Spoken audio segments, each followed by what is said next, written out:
The art of war teaches us that the way is to avoid the strong and strike the weak. If you know how to be weak and how to take advantage of the opponent's strength, then you will be able to attack where they are at their weakest. Miyamoto Musashi was a master of this art. Miyamoto Musashi, the legendary samurai, left behind a legacy of martial arts prowess and wisdom that continues to inspire awe and respect centuries later.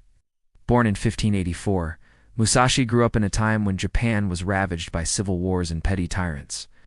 Despite growing up as an illegitimate child, he showed remarkable courage and determination from an early age.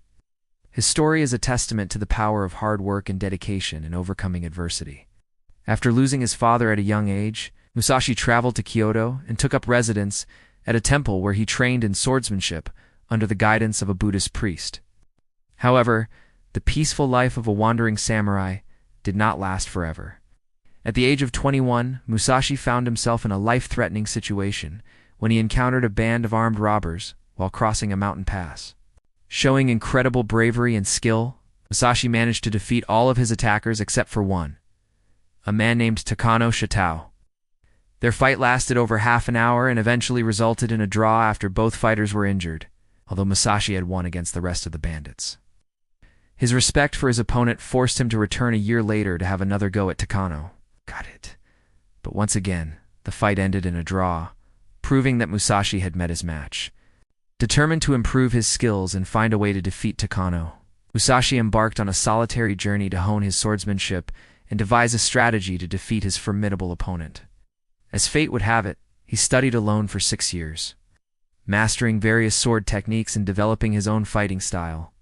During this time, he also faced many other opponents, honing his skills even further. But his thoughts were always on Takano, and he never forgot the 2 battles they had shared. Finally, after 6 long years, Musashi returned to the mountain pass to confront Takano once again. He had learned new sword techniques and was confident that he could win the fight. As the 2 warriors faced off, Musashi put his training to the test and attacked Takano relentlessly. However, much to his surprise, Takano seemed to have improved as well. He was faster, stronger, and more skilled than Musashi had ever seen him before. And it quickly became clear that this battle would be even more challenging than the last 2. But Musashi was determined to prevail, fought with everything he had, pushing himself beyond his limits.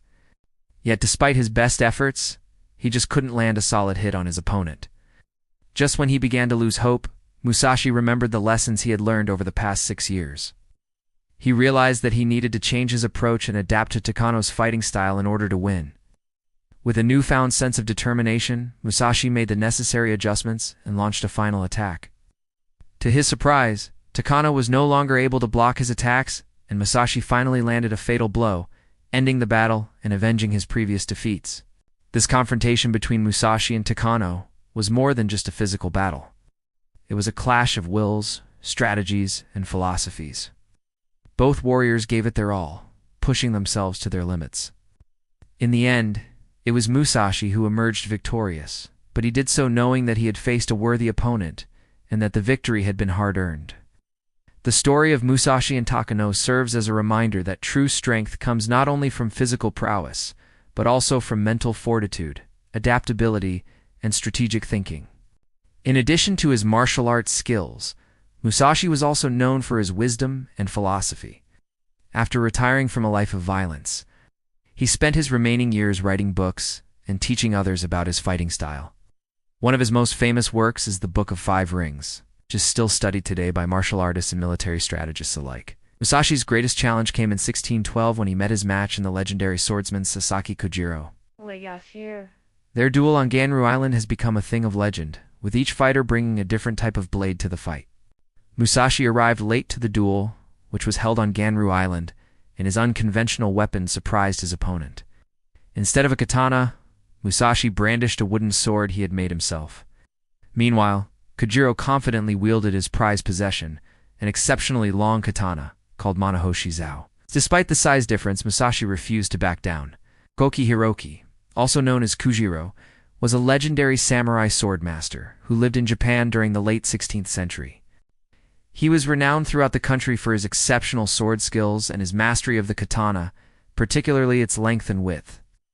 Koki's name became a household word, and his deeds were celebrated in poetry and song. He was known as the Sword Saint, and his reputation was so widespread that people traveled from far and wide just to catch a glimpse of him. There are many reasons why Koki was so famous during his lifetime. First and foremost, he was a master swordsman who had developed his own unique style of swordplay known as Subam Geishi, or swallow reversal. This fighting technique was said to be so fast and precise that it was almost impossible to defend against. In fact, it was said that no one could win a sword duel against Koki if he used this technique.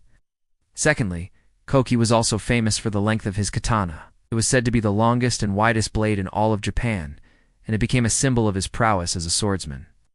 The blade was so large that it was difficult for most people to handle, and it was said that only someone with exceptional strength and skill could wield it effectively. Finally, Koki's fame can also be attributed to his personality and demeanor. He was said to be a humble and reserved person who was always willing to help those in need. Despite his many accomplishments, he never let fame or adulation get to his head, and he remained focused on improving his sword skills and helping others learn as well. Overall, Koki's combination of martial arts expertise, unique fighting style, and legendary sword made him one of the most famous people in Japan during his lifetime.